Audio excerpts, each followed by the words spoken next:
That's all the motivating work I can muster today. I've got a pain in the butt. I think I spent most of the time trying to get that stupid suspension up in there. But I don't have to worry about this side anymore.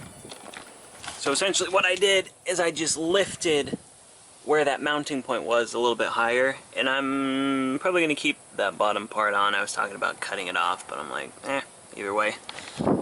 But also, as you can see in the background, I have all four wheels now. Got that all situated with Summit Racing. They did a fantastic job of getting it, two missing ones shipped back out and having a nice set of wheels now. So, we're gonna end it here. If you like the video, leave a like, subscribe. Thanks for those who have subscribed, you guys are great. And I'll see you next time. Stay rusty.